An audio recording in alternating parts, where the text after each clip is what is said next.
Vamos a ir al libro de Apocalipsis. Vamos a ir al libro de Apocalipsis. Ciertos teólogos y estudiosos de la Biblia identifican las 7 iglesias con los tiempos de la iglesia, hermano. Muchos dicen que cada tiempo o cada iglesia representa un tiempo.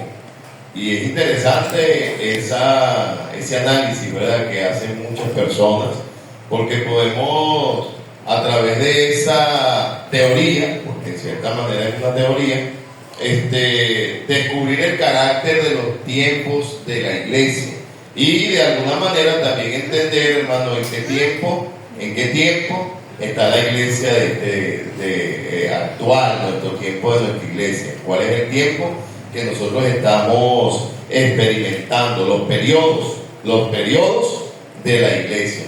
Y bueno, quisiera hacer un pequeño recuento hasta que podamos llegar a la iglesia de la Odisea y podamos estudiar el carácter de la iglesia de los últimos tiempos. Para eso vamos a orar y vamos a estar pidiendo dirección del Señor, hermano, en este tiempo de servicio. Vamos a tener Santa Cena. Igualmente, si usted no ha sido recibido como miembro de la iglesia, hoy es un día donde usted puede ser recibido como miembro. Si usted no ha sido bautizado y quiere ser bautizado, el bautisterio está preparado. Hoy también usted puede ser bautizado. ¿Y qué necesita una persona para ser bautizada? No es hacer el catecismo, ¿no? Pastor, bueno, yo me voy a bautizar, ¿cuándo comienza el catecismo? No. La persona lo único que necesita para ser bautizada, y no es poniendo en poco exactamente el tiempo, lo importante del bautismo, pero lo único que necesita la persona es haber creído de todo corazón. Amén. Eso lo enseña la Biblia. La Biblia dice: si crees de todo corazón, bien puedes. Si crees de todo corazón. O sea que la única limitante que pudiera existir es que la persona no haya creído verdaderamente de todo su corazón y que pueda abstenerse. Pero si usted en esta tarde usted dice: pastor, yo ya acepté al Señor como mi Señor y mi Salvador, y yo también quiero obedecer al Señor en el bautismo, ahí hay agua. La iglesia no impide que usted sea bautizado, y mucho menos el Señor. Entonces, bueno, vamos a orar. Padre, gracias porque en esta tarde nos permite reunirnos con el propósito de participar de tu cena, de la cena que algún día, Señor, también la iglesia participará cuando estemos delante de tu presencia. Se está preparando el mundo para un gran acontecimiento, Señor amado. Tú vienes pronto, Señor, y todo apunta, Señor amado, a que pronto estaremos reunidos contigo, y eso llena de gozo y aliento nuestros corazones, pero también nos llena en cierta manera de incertidumbre y de preocupación por nuestros familiares que no te conocen. De verdad, obra, Señor, en la mente de aquellos que no te han aceptado como Señor y Salvador, y obra también en la mente de nosotros, Señor, para que comprendamos que el predicar el Evangelio no es un asunto que debería de ser pospuesto, no es un asunto que debería de esperar. Es un asunto, Señor, al cual deberíamos poner acción, mi Dios, y ir a hacer el trabajo. Ahora quiero rogarte que al exponer tu palabra sea tu Espíritu Santo convenciéndonos, Señor amado, y enseñándonos, y que todo lo que aprendamos según tu palabra enseña el día de hoy podamos ponerlo en práctica en el nombre de Cristo Jesús. Amén y amén. Entonces, comenzamos con la primera iglesia que nos habla acá, según la cronología del libro de Apocalipsis. Es la iglesia de Éfeso, hermano. Los estudiosos, como le decía, habla de la iglesia de Éfeso como la iglesia de los tiempos apostólicos, y da ciertas cualidades, ¿verdad? Dice en el capítulo 2, versículo 1: escribe el ángel de la iglesia en Éfeso, el que tiene las 7 estrellas a su diestra, el que anda en medio de los 7 candeleros de oro, dice esto: yo conozco tus obras, tu arduo trabajo y paciencia, y que no puedes soportar a los malos, y que has probado a los que dicen ser apóstoles y no lo son. Exactamente, este versículo es una de las bases por las cuales algunos teólogos dicen que es exactamente el tiempo de la iglesia apostólica. Por este versículo pudiéramos utilizar este versículo como base para la enseñanza. Dice que has probado a los que dicen ser apóstoles y no lo son. Y esta enseñanza, hermano, es importante que nosotros podamos recalcarla. Es una enseñanza que nosotros tenemos que retomar, porque en este tiempo, hermano, exactamente se ha creado nuevamente la idea de que existen los apóstoles,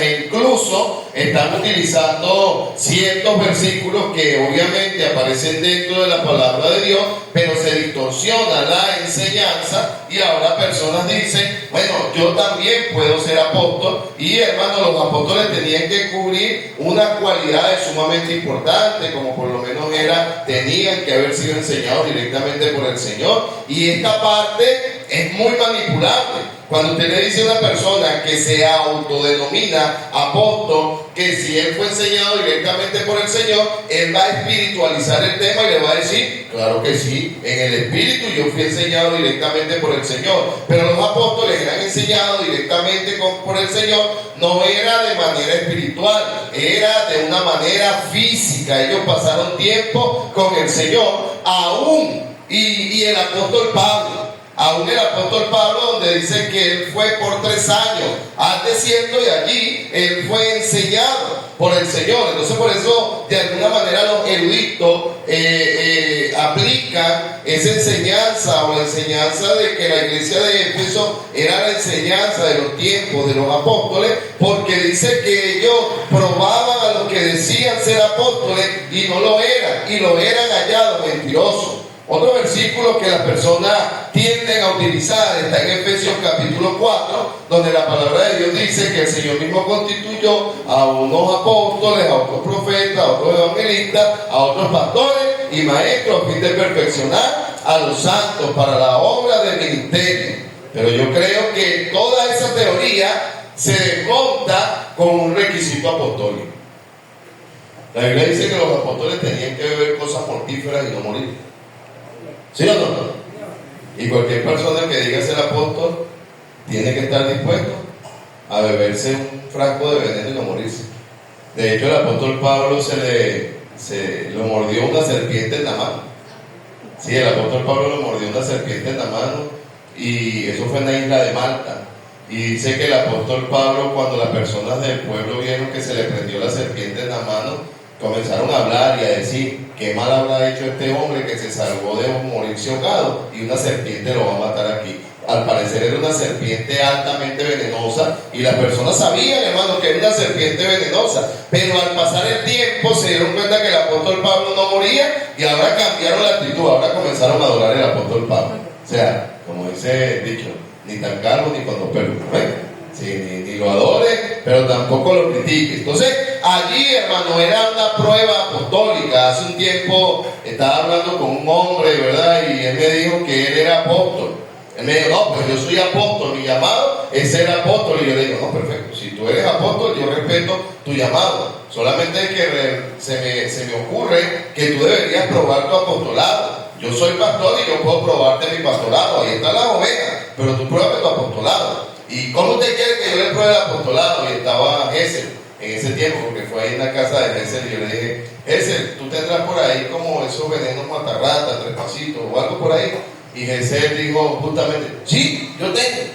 Y bueno, prepárale un poquito a este varón en un vaso que él se lo va a tomar. No, la Biblia dice, no tentarás al Señor tu Dios. Prueba tu apostolado. Prueba tu apostolado. Tienes que probar tu apostolado. Ahora, ese tiempo, ¿verdad?, de esta iglesia, hermano, nos está hablando. O sea, si lográramos aplicarlo, yo no estoy dando esto y diciendo tiene que ser de esa manera. Es simplemente como cuando también estudiamos las dispensaciones para darle forma al estudio y para entender exactamente los tiempos. Y, hermano, en los tiempos de los apóstoles existían apóstoles, pero también existían falsos apóstoles. Y en el tiempo de la iglesia, en este tiempo, hay cristianos y también hay falsos cristianos. O sea, siempre vamos a encontrar, hermano, la parte y la contraparte. Siempre vamos a encontrar la parte positiva y la parte negativa. Siempre vamos a encontrar la parte buena y la parte mala. En la única persona que no aplica esta regla es en nuestro Señor. Usted no le va a encontrar la parte mala. Todo lo que Dios hace es bueno, ¿no? Segunda iglesia de Pérgamo. Dice, escribe al ángel de la iglesia, perdón, Esmirna, estamos en Esmirna, perdón. Esmirna, sí, perdón, Pérgamo es la tercera. Habla el periodo de la persecución y sufrimiento de la iglesia. Periodo de la persecución y sufrimiento de la iglesia. Ahora, no sé si usted logra cronológicamente ubicarse, y si no logra ubicarse, le invito a que usted pueda leer el libro de Hechos. De hecho, ahorita estamos estudiando ese hermoso libro. Y hermano, el tiempo de la persecución de la iglesia comienza con la muerte de Esteban. De ahí en adelante comienza una persecución y muchos cristianos fueron muertos, ¿verdad? Otros eran asolados, otros eran perseguidos. Las iglesias, hermanos, se vaciaban y los estudiosos ubican exactamente, hermano, el tiempo de este tiempo con la iglesia de Esmirna. Dice el versículo 8, escribe el ángel de la iglesia en Esmirna, el primero y el postrero, el que estuvo muerto y vivió, dice esto: yo conozco tus obras y tu tribulación y tu pobreza, pero eres rico. Y la blasfemia de lo que dicen ser judíos y no lo son, sino sinagoga de Satanás. Porque recuérdense que ese era el tiempo de los judaizantes. Ese fue el tiempo exactamente donde se escribió el libro de Gálatas. Era un paralelo, ¿verdad?, que había allí cuando se escribió el libro de Gálatas, donde el apóstol Pablo le decía a aquellos hermanos: mira, ¿quién os estorbó a ustedes para no obedecer a la verdad? ¿Quién fue que los estorbó? Había persecución por las costumbres, hermano. A propósito, la persecución que se levantó en contra de la iglesia, la base o la raíz de la persecución eran las costumbres. ¿Se da cuenta que las costumbres son peligrosas? O sea, las costumbres han provocado esta persecución de la iglesia y persecución del cristianismo. Y no son precisamente las costumbres bíblicas, los usos y las costumbres bíblicas, son las costumbres de este mundo que en ocasiones están peleando en contra de lo que el Señor quiere que nosotros pongamos en práctica. Así que si en contra de alguien nosotros necesitamos luchar continuamente, es en contra de nuestros hábitos y en contra de nuestras conductas. El Señor dice allí: yo conozco tus obras y tu tribulación y tu pobreza, pero tú eres rico. Y las blasfemias de los que dicen ser judíos y no lo son, sino sinagoga de Satanás. No te imaginas lo que vas a padecer. He aquí el diablo echará a alguno de vosotros en la cárcel para que seáis probados, y tendréis tribulación por 10 días. Y era exactamente lo que pasaba. Recuérdense de Pedro, recuérdense de los apóstoles que eran encarcelados, hermanos. Mira, hoy en día, dentro de esta dispensación hermosa, es uno de los mejores tiempos. Muy pocas veces, ¿a quién de ustedes han mandado preso por predicar el evangelio? A nadie. A ninguno de nosotros, bueno, sí, a Adrián, ¿verdad? Son pocos los que han hace un tiempo salimos a hacer un maratón a predicar, y los muchachos comenzaron a predicar dentro de las instalaciones del metro de Caracas, y ahí se llevaron detenidos a los muchachos porque no era permitido predicar, pero no le pusieron en seco, no los latigaron, sí, no los dejaron detenidos por mucho tiempo. Inmediatamente los soltaron, porque de alguna manera, y gracias a Dios por las personas que Dios utilizó para eso, nuestra constitución nos respalda para predicar a donde nosotros queramos. Sí, nuestra constitución nos respalda para predicar en cualquier lugar. Pero acá era un tiempo diferente, era el tiempo de la persecución, era el tiempo, hermano, donde los cristianos eran perseguidos, y el Señor dice: yo conozco tus obras, tribulación y pobreza, dice, pero tú eres rico. Y la blasfemia de lo que dicen ser judíos y no lo son, sino sinagoga de Satanás. No te imaginas lo que vas a padecer. He aquí el diablo echará a alguno de vosotros en la cárcel para que seáis probados, y tendréis tribulación por 10 días. Sé fiel hasta la muerte. Sé fiel hasta la muerte. Y si realmente nos tocara asociar este capítulo con la iglesia del periodo de la persecución, ese tiempo de Esteban, hermano, yo puedo decirle que esa iglesia sí fue fiel hasta la muerte, ¿verdad? Sí, fue una iglesia que sirvió al Señor aún en medio de dificultades. Nuestras dificultades en este tiempo son totalmente diferentes a las dificultades que ellos tenían. Por ejemplo, nuestras dificultades en este tiempo, la mayoría se enfocan en problemas materiales. La mayoría de las dificultades, aun cuando es salud, siempre termina siendo problemas materiales. ¿Por qué? Porque bueno, es la salud y el medicamento vale tanto. No, es el transporte y la gasolina vale tanto. No, es el alimento y vale tanto. Y cuando viene a ver, todos estos problemas en su mayoría giran en torno a la economía. Hermano, los problemas de los tiempos de la iglesia perseguida eran problemas por predicar el evangelio. Muy diferentes a los de nosotros, ¿verdad que sí? Y ellos andaban contentos y gozosos. Dice la Biblia que Pedro lo agarraron y lo encarcelaron y lo azotaron, y cuando salieron al siguiente día se quejaron. No, la Biblia dice que estaban contentos de haber sido tenidos por dignos de padecer por causa del Evangelio.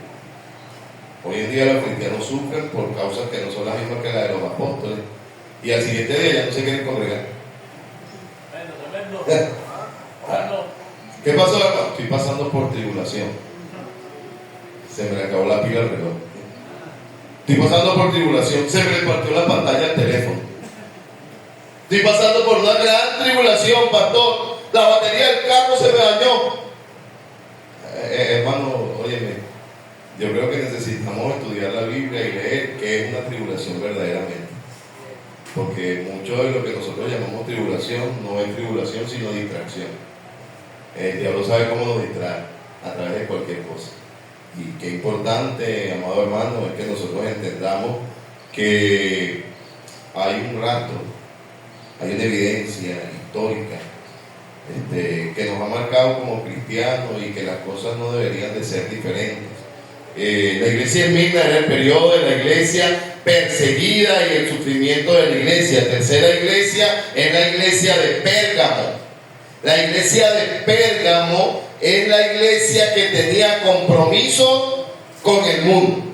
Es el tiempo de la iglesia donde sus compromisos principales eran con el mundo. Mira lo que dice: escribe al ángel de la iglesia en Pérgamo, el que tiene la espada aguda de dos filos, dice esto: yo conozco tus obras y que donde moras está el trono de Satanás, pero retienes mi nombre y no has negado mi fe, y ni aún en los días de Antipas, mi testigo fiel, fue muerto entre vosotros, donde mora Satanás. El versículo 14 dice: pero tengo unas pocas cosas contra ti, que tienen allí a los que retienen la doctrina de Balaam, que enseñaba a Balaam a poner tropiezo ante los hijos de Israel, a comer cosas sacrificadas a los ídolos y a cometer fornicación. También tienen a los que retienen la doctrina de los nicolaitas, los que yo aborré. Tenían compromiso con todo el mundo. Tenían compromiso con los nicolaitas. Tenían compromiso con los que retenían la doctrina de Balaam. Tenían compromiso con los que tenían el tropiezo al pueblo de Israel. A todo el mundo querían hacerlo sentir bien. Hermano, entiéndame algo. La iglesia no siempre va a hacer sentir bien a todo el mundo. Va a llegar un momento donde la iglesia, por fijar una convicción, alguien se va a ir. El pastor Eduardo en Betania, hace un tiempo llegaron unas personas que son vinculadas con esos movimientos ahorita políticos religiosos. Tal cosa no existe, no hay movimientos políticos religiosos. Política es política y religión es religión.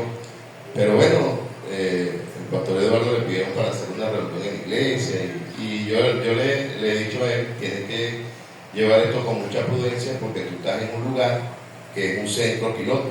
Entonces cualquier actitud de tu parte puede afectar, pero mantente solidario hasta que tus convicciones se vean comprometidas. Cuando tus convicciones se vean afectadas, párate firme.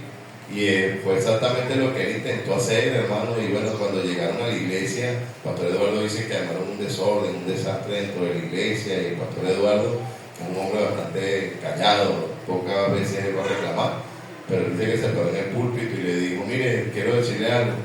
Yo le dije que así como ustedes lo están haciendo, no lo iban a hacer. Entonces sálganse de la iglesia. No, que fuera de la iglesia. No, fuera. Y lo echó. Hermano, ver a ese hombre molesto es como un milagro. Ese hombre casi no se molesta. Pero la iglesia tiene que tener más compromiso con Dios que con el mundo. Amén. Sí, allí en estos días alguien me estaba hablando y me dijo: ¿cuál es la iglesia suya? La iglesia que hizo el gobierno. Yo le dije: no, la iglesia no la hizo el gobierno, la iglesia la hace la iglesia y hermanos que colaboran. No, porque aquí en Guadalupe hay una iglesia que hizo el gobierno. Yo he aprendido que quien acepta se compromete. quien acepta se compromete. Yo no puedo, hermano, yo le voy a ser sincero,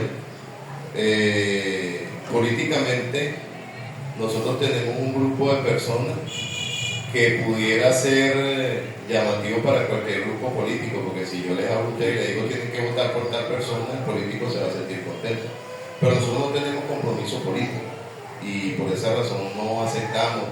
Nosotros en planes vacacionales y en escuelas vacacionales de aquí de la iglesia, de la parte política nos han ofrecido gorras, nos han ofrecido uniformes para los niños y todo este tipo de cosas. Yo le digo, mira, todo lo que le doy en mi iglesia, nosotros lo vamos a pagar. Si te compro comida, lo pagamos. Si vamos a comprar tal cosa, lo vamos a pagar. Recuérdese algo, no daré nada al Señor que no me costara. No daré nada al Señor que no me costara. Y el día que nosotros recibimos, lamentablemente ya vamos a tener más compromiso con el mundo que con el Señor. Mira, preferible que levantemos una chocita con 4 palos y congregarnos allí, pero que sea el Señor guiando a tener un edificio con todas las comodidades y que no sea Dios tomando la preeminencia. Tenemos que tener, los cristianos de este tiempo, hermano, tenemos que luchar por tener más compromiso con Dios en nuestra vida, no poner en tela de juicio nuestras convicciones, sino tocar a decidir entre lo que este mundo ofrece y lo que Dios ofrece. Usted y yo, hermano, como hijos de Dios, agradecidos por lo que Dios ha hecho por nosotros, deberíamos de decidir por Dios. Amén. La iglesia de Pérgamo tenía una tolerancia increíble. Aceptaba cualquier cosa al tal punto que aceptaba doctrinas diferentes, porque había más compromiso con el mundo que con Dios. La tercera iglesia, la cuarta iglesia que vemos también allí es la iglesia de Tiatira. La iglesia de Tiatira es la iglesia del tiempo medieval.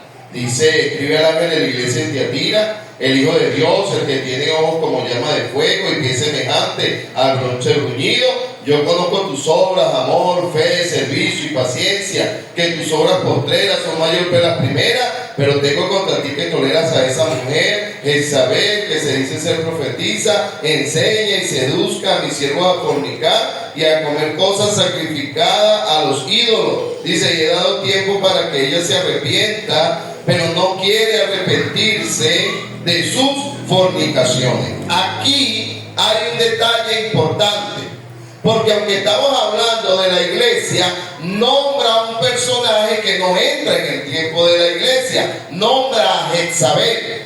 Nombra a Jezabel. Y si usted ha leído un poco la Biblia, sabe que este personaje no aparece directamente en el Nuevo Testamento, sino que Jezabel es una persona o es un personaje que aparece en el libro de Reyes. Ahora, ¿qué tiene que ver, hermano, la iglesia de Pérgamo, perdón, de Tiatira? ¿Qué tiene que ver con Jezabel? Es exactamente conducta que se hace en práctica. El nombre de Jezabel se hace referencia para conductas. El nombre de Jezabel se hace referencia para hábitos. Personas que llegaban a la iglesia con la misma intención que llegaba Jezabel, de seducir a lo que estaba enfrente. Jezabel intentó seducir a Jehú. Ella quería seducir, y a cuántas personas más, hermano. Y durante todo el tiempo y durante todos los tiempos hemos encontrado personas exactamente con esa misma cualidad dentro de las iglesias. Entiéndame algo, hermano. Yo creo que el Señor puede darnos familia dentro de la iglesia y fortalecer familia dentro de la iglesia, pero tenemos que esperar que sea Dios quien haga la obra y no nosotros con nuestra propia carne. Ahora, dice exactamente allí, hermano, que por causa, hermano, de esa mujer, había una tacha en la iglesia de Tiatira que se identifica con el tiempo de la iglesia medieval. Siguiente iglesia es la iglesia de Sardis. Tengo que ir rápido porque son 7 y quiero enfocarme un poco en la última. Sardis representa la iglesia del tiempo del declive espiritual. Hermano, hay una promesa maravillosa en la Biblia, en el libro de Mateo, y dice que las puertas del Hades no prevalecerán en contra de la iglesia. Amén. Hermano, pero esto no quiere decir de que el diablo no sea capaz de atacar una iglesia, e incluso no quiere decir de que el enemigo no sea capaz de hacer cerrar las puertas de una iglesia. Todo comienza con decaimiento espiritual, poca lectura, poca oración, poca búsqueda de la presencia del Señor. Comienza a haber un decaimiento espiritual, y aquí habla exactamente eso. Dice: escribe el ángel de la iglesia de Sardis, el que tiene los 7 espíritus de Dios y las 7 estrellas, dice esto: yo conozco tus obras, que tienes nombre de que vives y estás muerto. Declive espiritual. Tienes nombre de que vives y estás muerto. Y mira el consejo, dice: sé vigilante en afirmar las otras cosas que están por morir, para morir, porque no ha hallado tus obras perfectas delante de Dios. Ese versículo 2 tiene que hacernos llamar atención. Mira,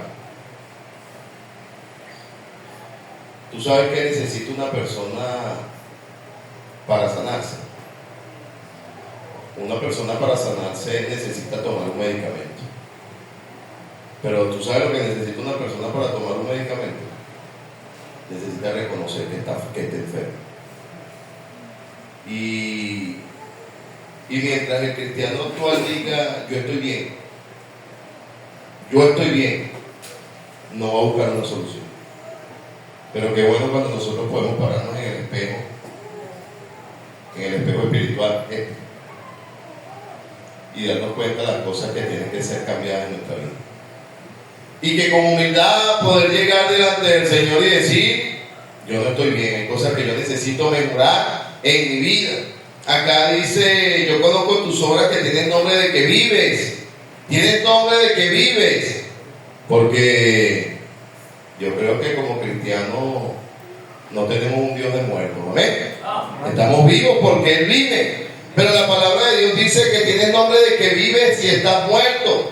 Sé vigilante y afirma las otras cosas que están para morir. Y aquí viene la palabra en la que hay que meditar. Lo que determina tu cristianismo no es el análisis de un hombre. Lo que determina tu cristianismo no es el análisis del pastor. Y lo que determina tu cristianismo tampoco es el análisis tuyo o mío. Lo que determina nuestro cristianismo son los principios de la palabra de Dios. Eso es exactamente lo que debe determinar nuestro cristianismo. Y ahí en ese versículo dice: porque no he hallado tus obras perfectas delante de mí. No he hallado tus obras perfectas delante de mí. Oiga, la preocupación no es como el pastor ve mis obras. La preocupación no es como los hermanos ven mis obras. La preocupación mayor no es como la gente ve mis obras. La preocupación mayor que debe de existir en nuestra vida es como Dios ve lo que yo estoy haciendo. Esa es la preocupación. Si mi preocupación es cómo los hermanos ven mis obras, yo delante de ustedes voy a tratar de hacer lo mejor. Y cuando llegue mi momento de libertad, cuando llegue mi momento de soledad, voy a darme libertades sin que ustedes me vean. Porque mi preocupación eran ustedes. Como pastor yo puedo estar haciendo eso. Como pastor yo podría estar ocupado y preocupado en que ustedes vean que el pastor está bien. Pero de vez en cuando me tomo un recesito y, como dice el mundo, me tiro mis canas al aire y que Dios me guarde. Y que antes que suceda eso me mate en el camino. Y se lo digo con mucha verdad. Pero la motivación no debe de ser esa. La motivación de usted no debe de ser que el pastor vea mis obras buenas. Mira cómo yo hago. Viene el pastor. Mira, está parado ahí delante de un mundano. Está hablando ahí de política, deporte, hasta de cosas cosas incorrectas, y no sé qué, y viene el pastor y cambia la conversación. Como te decía antes, tú sabes que la Biblia dice, es para que te vea aquí. Es para que te vea quién, hermano. Hace años yo trabajaba en un supermercado y yo tenía bastantes compañeros de trabajo. Llegó una gandola de azúcar y el ascensor del supermercado estaba mal. Entonces yo todo lo saco a cuentas en mi mente. Yo digo,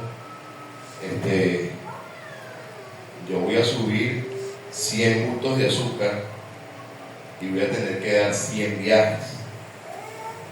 Pero si yo me monto 3 bultos de azúcar, voy a subir los mismos 100 en 33 viajes. Entonces yo hacía un esfuerzo adicional y me montaba 3 bultos de azúcar. Entonces mientras mis compañeros daban 3 viajes, yo daba uno y tenía tiempo de descansar. Y era un buen negocio para mí. Iba a trabajar lo mismo que ellos, pero iba a caminar menos. Eso era mi cuenta. Y yo comencé a hacerlo de esa manera, subía, bajaba. Hermano, cuando yo me sentaba a descansar, esperando que ellos dieran sus 3 viajes, en 3 ocasiones llegó el jefe y me encontró sentado.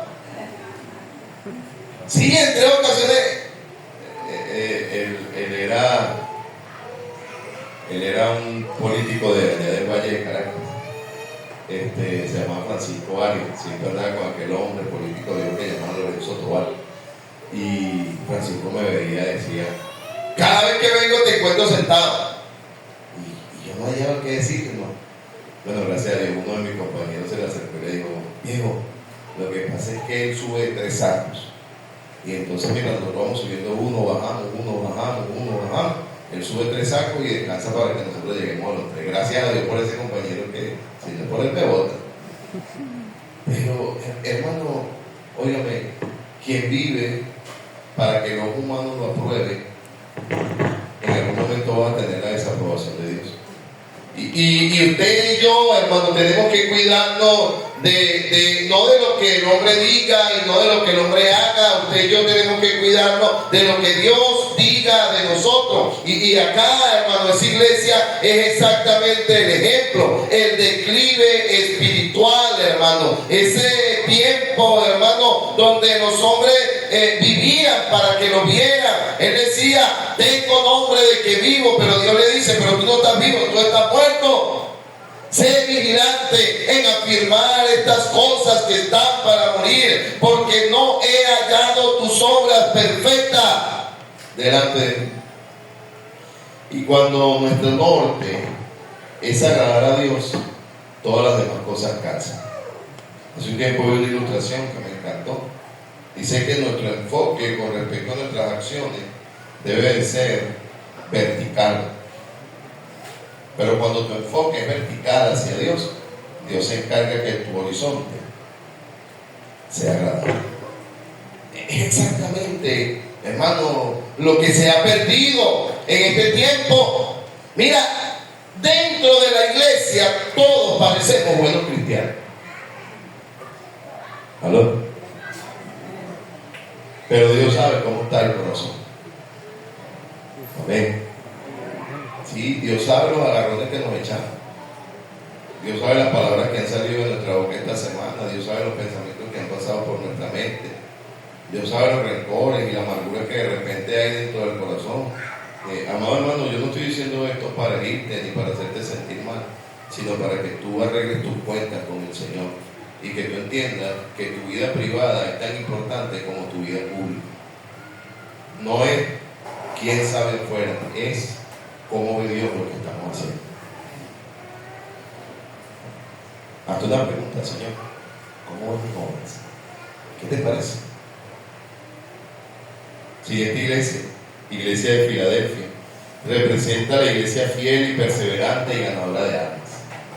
Escribe el ángel de la iglesia en Filadelfia: esto dice el santo verdadero, el que tiene la llave de David, el que abre y ninguno cierra, y cierra y ninguno abre. Yo conozco tus obras y he puesto delante de ti una puerta abierta, la cual nadie puede cerrar, porque aunque tienes poca fuerza, óyeme, tienes poca fuerza. has guardado mi palabra y no has negado mi nombre. Esta semana hablaba con un misionero y yo le decía, mira, trata de que la presión del grupo no te afecte. Trata de que la presión del grupo no te haga intentar hacer cosas que no están en el tiempo para que lo hagas. Porque de repente ves y dices, es que fulano tiene 1000 rutas y Perencejo tiene tantos transportes y aquel tiene tal cosa, y de repente los nuevos pastores y los nuevos misioneros se sienten chiquiticos. Vamos, yo voy a intentar hacer algo. Imagínate ahí un misionero ahorita, el pastor Edgar, el pastor Emanuel, el pastor Carlos acá. Imagínate Emanuel intentando llenar la presión del grupo y vaya a San Sebastián y contrata 20 autobuses, hermano. 20 autobuses. Y se va para que los chinos, hermano, y le pide fiar un montón de productos. Y va y comienza a hacer promociones por todas las rutas diciéndole: el que vaya le doy un mercado, el que vaya le doy un mercado. Y Emanuel, por llenar la presión del grupo, la presión del ambiente, él la agarra y metió en el local de San Sebastián 1000 personas. Bueno, lo primero que te voy a decir es el problema que se va a generar, porque no tienes las personas que necesitas para atender 1000 personas. Comenzamos por ahí. Pero la presión del grupo me movió a hacer esto. Lo segundo que vas a tener es que después que se acabe la actividad, posiblemente vas a encontrar 1000 destrozos en la iglesia. Esto no ha ido a pasar. Lo tercero que te vas a encontrar es que cuando se acabe la actividad, vas a estar endeudado con medio pueblo por los transportes que pagaste. Y con la otra mitad del pueblo con el chino que le pediste toda la comida. Y lo peor que va a pasar es que el siguiente domingo las 1000 personas que invitaste no volvieron porque no tenían la capacidad de irlo a buscar nuevamente. Hermano, cada quien va a crecer según el crecimiento que Dios da. Punto. El que es grande ahorita no nació grande, él era chiquito y creció en el tiempo que Dios da. Yo no estoy diciendo con esto de que Manuel nunca lo vaya a hacer. Yo creo que Dios no se equivoca, y si Dios te da a ti 3 galpones grandes es porque algo grande va a suceder en San Sebastián. Pero antes que eso suceda, Dios va a levantar gente que ayude al pastor allá, va a levantar gente que apoye, va a levantar gente que ayude dentro de la iglesia, y cuando llegue ese día grande donde metan 1000 personas, al finalizar el día lo que va a haber es gozo y contentamiento. Yo como pastor en ciertas ocasiones me dejé llevar por la presión del grupo, y únicamente por la misericordia de Dios estamos vivos. No, casi nos matamos ahí. Hicimos una conferencia nacional y no teníamos la capacidad. No la teníamos, hermano, honestamente no la teníamos. Pero era la presión del grupo. Estábamos en una reunión de pastores. ¿Quién toma la conferencia nacional para este año? Y yo, bien inocente de lo que estaba haciendo, yo la tomo. Trajo un buen paquete, hermano, me metí. Dios nos ayudó. Pero Dios nos ayudó hasta endeudando, ¿sabes? Sí, hermano. Mira, yo ahorita, por eso es que yo ahorita hablo con los misioneros, e incluso les compartí con el hermano Oscar. Hasta este punto hay cosas que yo hacía antes que no soy capaz de hacer ahorita. Porque ya uno piensa de manera diferente. Recuerdo que pagamos el boleto de un pastor que venía de México. Hermano, éramos bien poquito lo que podíamos dar en la iglesia. La iglesia, como podía, me apoyaba a mí con menos de la mitad de un sueldo mínimo en ese tiempo. Pero la iglesia se comprometió a pagar un pasaje de avión de $1000. Recuerdo que el hermano Henry Blanco pasó sus 2 tarjetas de crédito y le endeudamos la tarjeta al hermano, y por la misericordia de Dios se pagó el boleto. Pero tenemos que tener cuidado que la presión del grupo no nos acabe. Esta iglesia dice: tiene poca fuerza. Tiene poca fuerza. Mira, Pastor Edgar, Pastor Emanuel, Pastor Carlos. Si en la iglesia del Calvario hoy llegaron 100 invitados, pero en tu iglesia llegaron 3, tú celebras tus 3 como que si fueran 100. Porque según tu capacidad y tu fuerza, Dios te está bendiciendo. Ahora, el problema es que tú no trabajes y no llegue nadie. Ahí sí yo te digo, tampoco te hagas tan vago.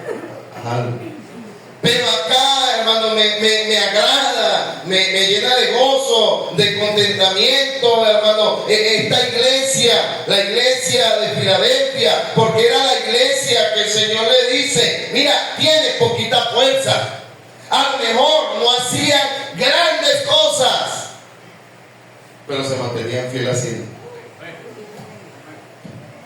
Ahí está el éxito.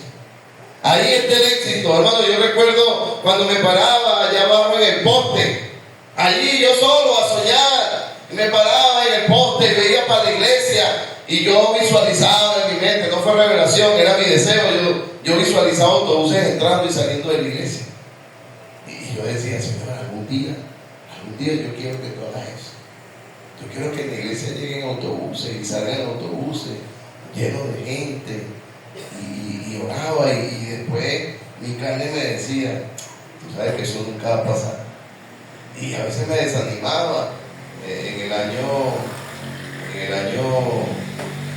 2017 o 2018 creo, cuando compramos ese primer autobús, compramos problemas. Ese carro sí estaba pero bien malo, pero nosotros lo veíamos como una caballería, hermano.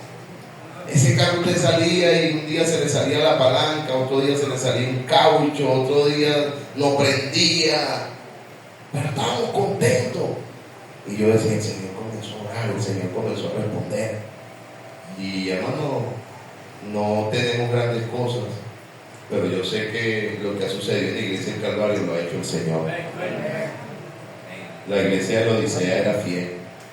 Dice la iglesia de Filadelfia, dice, escribe al ángel de Filadelfia, dice esto, el verdadero, el que tiene la llave de David, dice, y abre y ninguno cierra, y cierra y ninguno abre. Yo conozco tus obras y he puesto delante de ti una puerta abierta. Yo creo que en el Calvario hay una puerta abierta, la cual nadie puede cerrar, dice, porque aunque tienes poca fuerza, has guardado mi palabra y no has negado mi nombre. Iglesia, tenemos que enfocarnos en guardar la palabra de Dios y no negar su nombre. ¿Ven? Dice, aquí yo entrego de la sinagoga de Satanás a los que dicen ser judíos y no lo son, sino que mienten. Y aquí que vengan y se postren a tus pies y reconozcan que yo te he amado. Por cuanto has guardado la palabra de mi paciencia, yo también te guardaré a la hora de la prueba que ha de venir sobre el mundo entero para probar a los que moran sobre la tierra. Muchos teólogos coinciden de que este versículo da visión a la gran tribulación.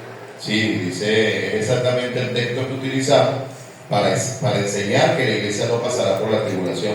La iglesia no va a pasar por la gran tribulación. ¿Ven? La iglesia va a ser llevada. Dice, aquí yo vengo pronto. El Señor viene pronto. Vender lo que tienes para que ninguno tome tu corona. Hermano, estamos en la recta final. Estamos en la recta final. Yo sé que somos la última generación de cristianos que va a venir. No aflojen en este tiempo, repito, que Dios nos ha dado. No aflojen, somos la última generación, ya queda poquitito. Yo no sé si el miércoles que viene el servicio va a ser en la presencia del Señor. Sí, yo no sé, yo hoy en mi mente ha estado ese himno tan hermoso, viene otra vez. Viene otra vez, viene otra vez. Hermano, el Señor viene pronto. Y esto ya no es un eslogan evangélico. Lee la noticia. El Señor viene pronto. Todo lo que está pasando está marcando los últimos minutos de esta dispensación. No abandones. No te rindas en el último momento. Allí me agrada lo que dice el Señor de la iglesia de Filadelfia, una iglesia fiel, una iglesia ganadora de almas, una iglesia constante. Me agrada, hermano. Mira, cuando los cristianos son movidos a obedecer al Señor, amén. Y obedecer al Señor, hermano, es obedecer a tu iglesia. Ganar almas, hay que ganar almas, hermano. Hoy más que nunca hay que ganar almas. Sí, hoy más que nunca hay que ganar almas. Ahorita no hay espacio para decir, bueno, yo estoy pensando a ver si empiezo a ganar algo. No, ya tú deberías hoy decidir empezar a ganar algo. Amén.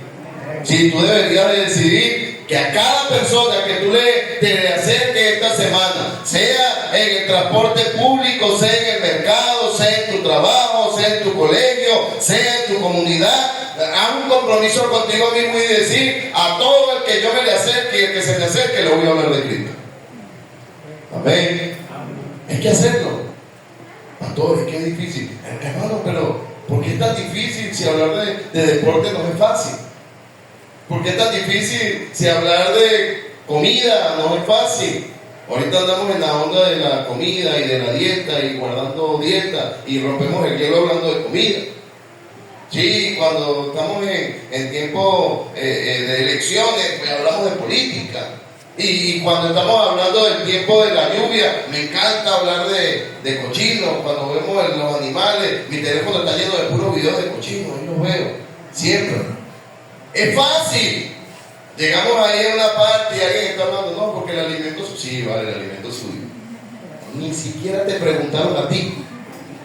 Pero como tú te desenvuelves en el ambiente, tú también quieres hablar. Y, sí, porque a lo mejor lo hace fulanita y porque sea, no, porque esto, y sacas tus videos y los enseñas. Bueno, hermano, entiende algo. Ahorita nada debería de cautivar nuestra mente más que predicar el evangelio. Cristo viene pronto. Cristo ya está cerca a llegar, hermano, y acá dice la Biblia que esta gente se mantenía fiel y firme. Y la última iglesia es la iglesia de la Odisea, la iglesia de los últimos tiempos. Escribe el ángel de la iglesia de la Odisea, he aquí el amén, el testigo fiel y verdadero. El principio de la creación de Dios dice esto: yo conozco tus obras, que no eres frío ni caliente. Ojalá fuera frío o caliente.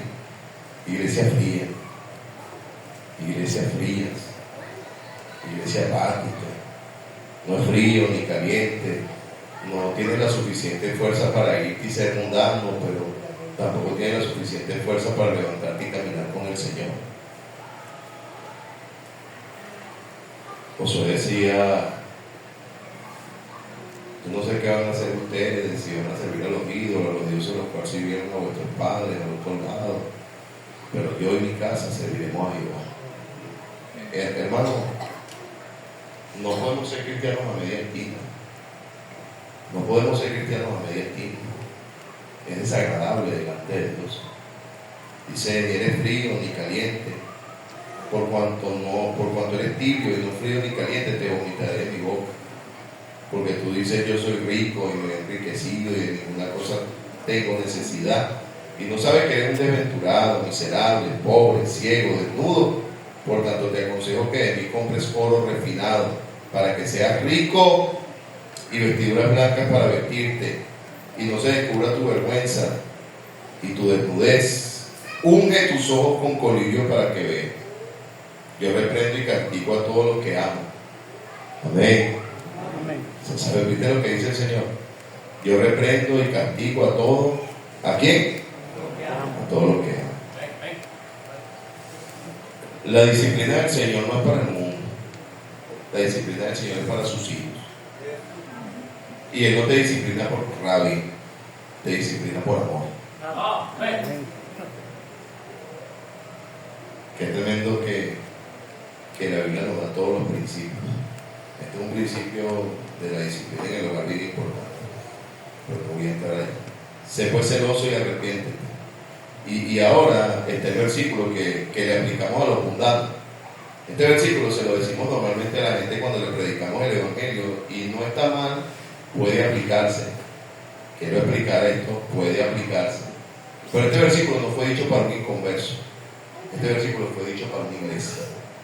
Dice: he aquí, yo estoy a la puerta. Hermano, oye, estamos aquí dentro de la iglesia, amén. Y nosotros decimos: Dios está entre nosotros, amén. Porque donde están todos los tres congregados en mi nombre, ahí está el Señor en medio de ellos. ¿Usted cree que el Señor esté en medio de nosotros o no lo cree? Pero tú te imaginas que hoy yo esté intentando enseñar aquí la Biblia y el Señor esté parado allá afuera diciéndome: déjame entrar.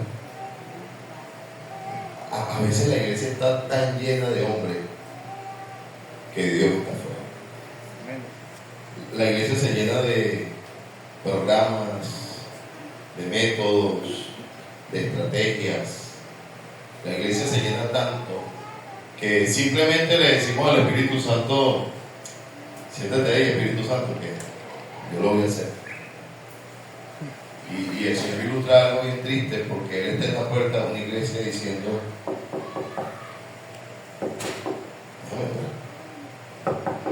déjame entrar.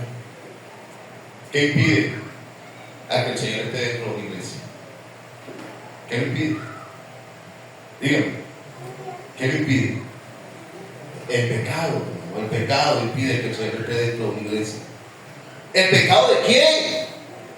De nosotros. Es más, apropiense y diga: el pecado mío.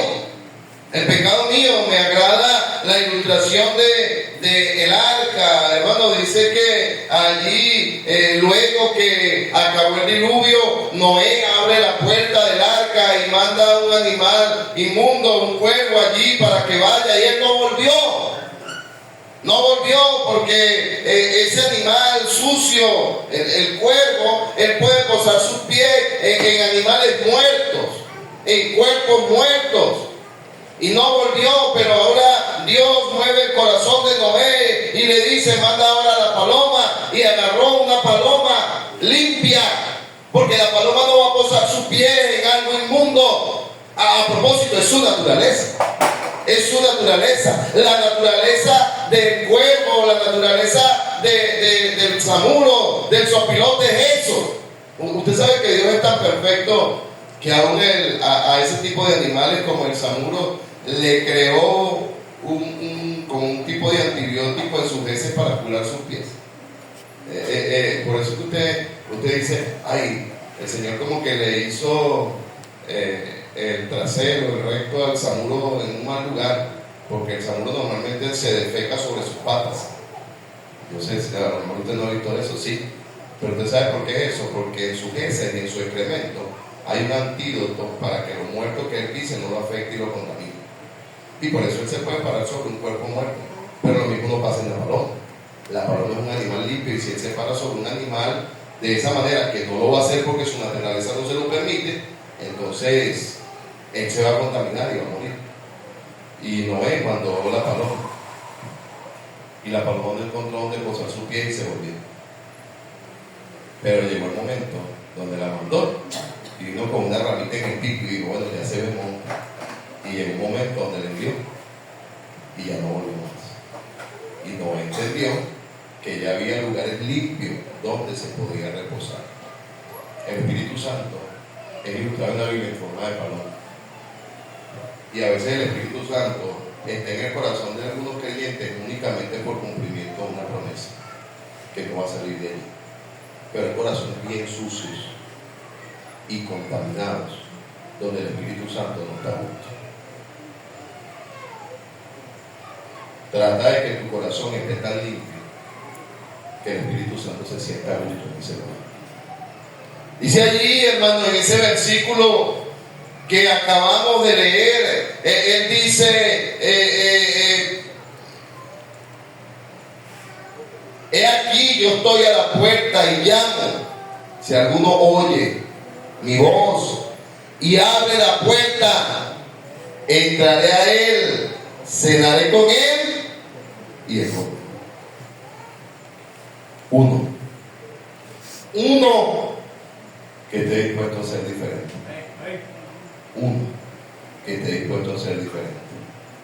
En este tiempo se han levantado muchos lugares que llaman iglesia, pero la iglesia de Cristo tiene cualidades únicas que tienen que permanecer hasta que Cristo vuelva.